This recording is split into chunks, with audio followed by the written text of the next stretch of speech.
বন্ধু হিসেবে ওই সবসময় আমার কাঁধে হাত দিত, বলতো যে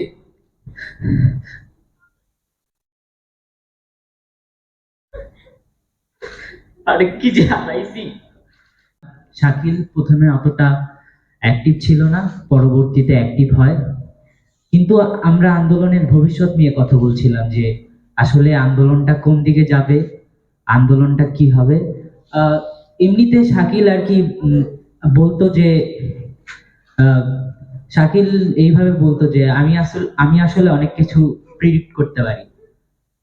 প্রিডিক্ট করার কথাটা কেন বললাম, আমরা অনেক মজা করতাম যেহেতু বন্ধু ছিলাম, আইসে প্রিডিক্ট করতে পারে। প্রিডিক্ট করার কথাটা বললাম, শাকিলের 27 তারিখের যে স্ট্যাটাস, শাকিল কবিতা লিখতো, ছবি আঁকতো, আমরা একসাথে গান গাইতাম। প্রিন্ট করার কথাটা বললাম এই কারণে যে শাকিল 27 তারিখে লিখেছিল যে মানচিত্র আজ মৃত্যু নগরী, আর্তনাদ জমেছে পতাকায়, আমি পেয়েছি স্বাধীনতা নামে বুলেটের আঘাতে শেষ নিঃশ্বাস। শাকিলের 27 তারিখের আসলে এই লেখা। আহ, তারপরে 4 তারিখে তার মাথায় গুলি লাগা, তারপর মাথায় গুলি লাগার পরেও তাকে আর কি আহ, তাকে বাড়ি দেওয়া মাথার ভিতরে। আমি ওদিনকার ছিলাম। আর এছাড়া আর কি শাকিলের রাজনৈতিক দর্শন কি ছিল, একদিন আর কি আমি, সোহাগ, রাজীব, মিশু স্যারের বাসায় যাই। ওদিন মিশু স্যারের এক বন্ধু ছিল, মিশু স্যারের বন্ধু বলতেছিল শাকিল যেহেতু বাংলাদেশ ছাত্র ফেডারেশনের আহ, ঢাকা মহানগরের সাংগঠনিক সম্পাদক ছিল, তাই আর কি শাকিলকে জিজ্ঞেস করছিল যে তোমার রাজনীতি কি।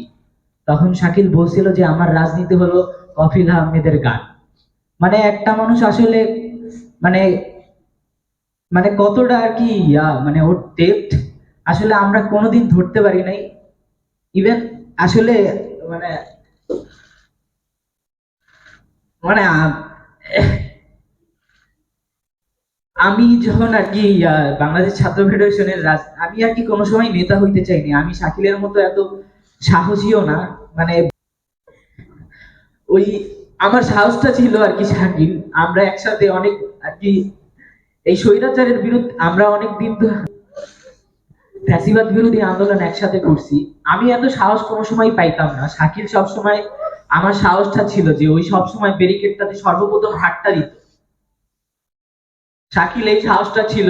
ইভেন 4 তারিখে যেদিন তখন আমাদের সিদ্ধান্ত হয়েছে, শাকিল একটু অসুস্থ ছিল। শাকিল বলছে যে আমি আসবো না, আমার বাসা খুঁজতে হবে। ওরা যে বাসাটায় থাকে সেই বাসাটা ছেড়ে দিছে, বলতেছিল যে আমার বাসা খুঁজতে হবে, আমি তোদের সাথে যাবো না, তোরা যা, যদি যুক্ত হইতে পারি তাইলে যুক্ত হবো না। পরে আমাদের এলাকার আমাদের স্কুলের কিছু ছেলে পেলে নিয়ে রোজিনা, আমি, রফিক স্যার, রাজীব আজকে আসে নাই, আমরা সবাই একসাথে যাই 10 নম্বরে। তখনও অত স্টুডেন্ট ওইখানে জমা হয় নাই। তখন আমরা প্ল্যান মানে আমরা ওইখানে গিয়ে জেনে গেছি যে আসলে 10 নম্বর গোল চত্বরে মানে ছাত্রলীগের, যুবলীগের, আওয়ামী লীগের গুন্ডা পান্ডারা আর কি অস্ত্র নিয়ে আর কি ওইখানে অবস্থান করতেছে। আমরা যদি এই কয়জন মানুষ মিলে ওইখানে যাই তাহলে আসলে আমাদের মরা ছাড়ার কোনো উপায় নেই। পরবর্তীতে আমরা প্ল্যান করলাম যে তাহলে যেহেতু আমরা এখানে আসি কয়েকজন, তাইলে আমরা এলাকার ভিতরেই, মিরপুর যেহেতু আমাদের সকলেরই ভালোভাবে চেনা, আমরা এলাকার ভিতরেই মিছিল শুরু করছি। এলাকার ভিতরে মিছিল দিতে আর কি অনেকক্ষণ ঘোরার পরে আর কি তখন আর কি প্রায় আমি শুরু করছিলাম, ইমরান ভাই আমাকে সাপোর্ট দিচ্ছিল। আমাদের এলাকার ইমরান ভাই, উনি ঢাকা কলেজের সমন্বয়ক।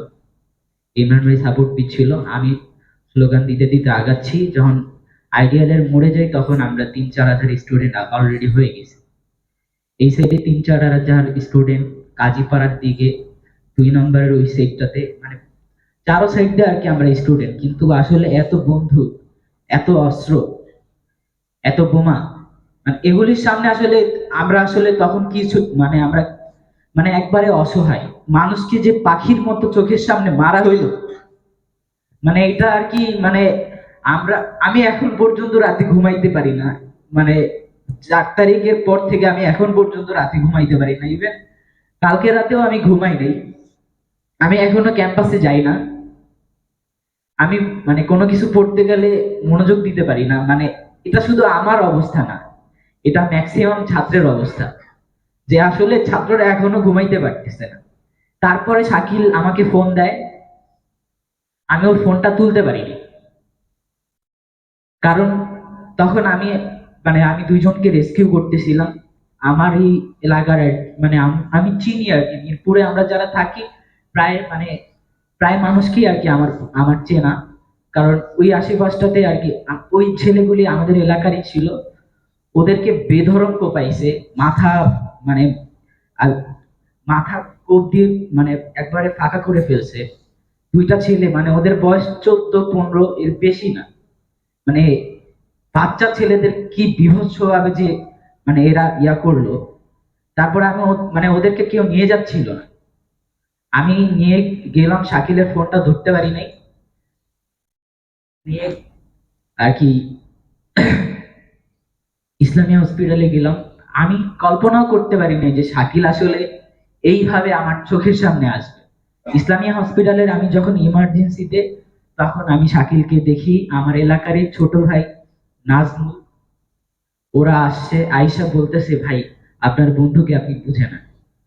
ওরা দেখছে মানুষ কিভাবে গুলি করতেছে, মানে ওদের সাহস কি, যে ওর এক সিনিয়রকে নিয়ে আসছে, তারপরে ওরা মানে মানে ওদের একটুকু ভয় নেই, ওরা আবার 10 নম্বরে গেছে, ওরা ঢাল হয়ে দাঁড়াইছে আর কি। ইভেন শাকিল যে মারা গেছে ওই আসলে মাথায় গুলি খাইছে, ওরা ব্যারিকেড তৈরি করে গুলি খাইছে। মানে আমি কি বলবো, আসলে আমি যদি শাকিল হইতে পারতাম তাহলে হয়তো অনেক মানে ইয়া হইতো। ইভেন পাঠশালার প্রত্যেকটা স্টুডেন্টের স্বপ্ন যে আমি শাকিল হইতে চাই। ইভেন আমার নিজের এখন স্বপ্ন যে আমি আসলে শাকিল হইতে চাই। শাকিল প্রাণ প্রকৃতি নিয়ে চিন্তা করতো, শাকিলের কবিতাতে প্রাণ প্রকৃতি কথা থাকতো, শাকিলের ছবিতে শাকিল একজন শিল্পী ছিল, কবি ছিল। ইভেন শাকিল একজন রাজনৈতিক কর্মী ছিল। শাকিল আসলে অনেক কিছু ছিল, শাকিলের ডেপটা আসলে আমরা কখনো ধরতে পারি নাই, এখনো কতটুকু ধরতে পারছি আমি জানি না। কারণ একটা মানুষ আসলে কতটা সমৃদ্ধ চিন্তা করলে আসলে তার নিজের ভবিষ্যৎ আসলে নিজের হাতে লিখে যেতে পারে।